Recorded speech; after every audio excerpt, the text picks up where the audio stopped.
Hello കൂട്ടുകാരെ, ഇന്ന് ഒരു പുതിയ പ്രൊമോ കൂടി വന്നിട്ടുണ്ട്. ഇപ്പോൾ നമ്മുടെ മസ്താനി പുറത്തേക്ക് പോവുകയാണ്. മസ്താനിയെ പുറത്താക്കുന്നതോടൊപ്പം തന്നെ നമ്മുടെ പ്രവീണും പുറത്താകുന്നതായിട്ടാണ് കാണുന്നത്. എല്ലാരും വിളിച്ചു.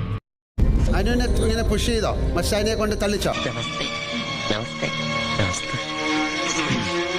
വെറുതെ പോരടിച്ചിപ്പ സമയം കളയാൻ ഒരു തമാശക്ക് ഞാൻ വെറുതെ മേലത്ത് വെള്ളം ഒഴിപ്പിച്ചു. ഇളയപ്പറ്റൊരു കാര്യം വിറ്റാണ്, ആള് ഭയങ്കര വിറ്റാണ്. ഇതൊന്നും അല്ല. എന്താ മസ്താനിയാണോ ട്രിഗർ ചെയ്തത്?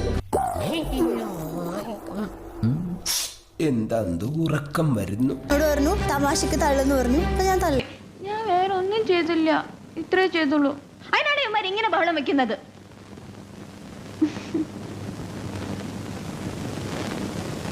വട്ടാണല്ലേ. എന്നോട് ഒരുപാട് പേര് ഇങ്ങനെ ചോദിക്കണു, അതെന്താ? അതായത് മസ്താനിയുടെ ദേഹത്തൊട്ട വലിയ എന്തോ കുത്തി പറയുന്ന പോലെ എനിക്ക് ഫീൽ ചെയ്യുന്നുണ്ട് കേട്ടോ. കുത്തിയില്ലല്ലോ, കുത്താൻ പോണല്ലേ ഉള്ളൂ. പ്രശ്നം മസ്താനിക്ക് ഒരാളെ തള്ളാൻ പറഞ്ഞാൽ തള്ളാം. Flash back. നീ തീർന്നടാ, നീ തീർന്നു. ഇത്ര അഹങ്കാരം പാടില്ലടാ, നീ തീർന്നടാ. എന്താ സംഭവം എന്ന് പറ. പോകുന്ന ടൈമില് എന്താ ഉറക്കം വരുന്നു. മസ്താനിയെ മോശമായിട്ടുള്ള രീതി ടച്ച് ചെയ്തു. Sorry to her after that. അതിപ്പോ ഓരോ കീഴ്വഴക്കങ്ങളാവുമ്പോ do you think it's right? Sorry പറഞ്ഞു, പക്ഷെ ഒടുവിൽ കുറ്റസമ്മതം നടത്തി അല്ലേ? എനിക്ക് കുറച്ച് ഇൻഅപ്രോപ്രിയേറ്റ് ആയിട്ട് ഫീൽ ചെയ്തു. എന്തൊക്കെയാണ് ഈ കൊച്ചു കേരളത്തിൽ സംഭവിക്കുന്നത്? Flash back. എന്ത് തള്ളാണ് മസ്താനി, എന്ത് തള്ളാണ്, എന്ത് തള്ളാണ് മസ്താനി, എന്ത് തള്ളാണ്.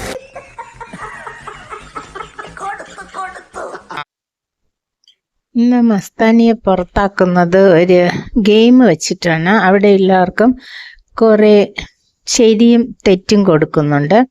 അതിൽ ഇവിടെ നിൽക്കണമെന്ന് അവർക്ക് ആഗ്രഹമുള്ളവരുടെ നെറ്റിയിൽ ശരി എന്ന സ്റ്റിക്കർ ഒട്ടിക്കാനും, നിൽക്കണ്ട ഇവിടുന്ന് പോണം എന്നുള്ളവരുടെ നെറ്റിയിൽ ഇൻറ്റു മാർക്ക്, അതായത് വേണ്ട എന്നുള്ള സ്റ്റിക്കർ ഒട്ടിക്കാനും പറയുന്നുണ്ട്. അതിലേറ്റവും കൂടുതൽ ഇവിടെ നിൽക്കണ്ട എന്നും പറഞ്ഞിട്ട് ഇൻറ്റു മാർക്ക് ഒട്ടിച്ചത് ലക്ഷ്മിയുടെ നെറ്റിയിലായിരുന്നു എല്ലാവരും.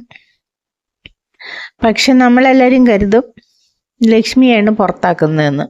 പക്ഷെ ലക്ഷ്മിയല്ല പുറത്താവുന്നത്, പ്രവീണാണ്. മസ്താനിയും പ്രവീണും ഇന്ന് പുറത്താവുകയാണ്.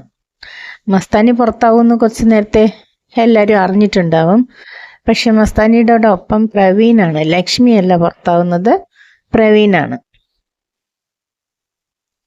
അതുകൊണ്ടാണ് പറയുന്നത് ബിഗ് ബോസ് അൺപ്രഡിക്റ്റബിൾ ആണെന്ന്. നമ്മളൊന്ന് ചിന്തിക്കും, ബിഗ് ബോസ് വേറൊന്ന് പ്രവർത്തിക്കും. മസ്താനിയുടെ കൂടെ ലക്ഷ്മി പോകുന്നല്ലേ നമ്മളെല്ലാവരും വിചാരിച്ചത്. പക്ഷെ ലക്ഷ്മി അല്ല പോയത്, മസ്താനിയുടെ കൂടെ പ്രവീണാണ് പോയത്. അടുത്തൊരു അപ്ഡേഷനുമായിട്ട് വരുന്നത് വരെ എല്ലാവർക്കും ബായ്. ഈ വീഡിയോ ഇഷ്ടപ്പെട്ട ലൈക്ക് ചെയ്യുക, കമൻറ്റ് ചെയ്യുക, ചാനലൊന്ന് സബ് ചെയ്ത് സപ്പോർട്ട് ചെയ്യുക.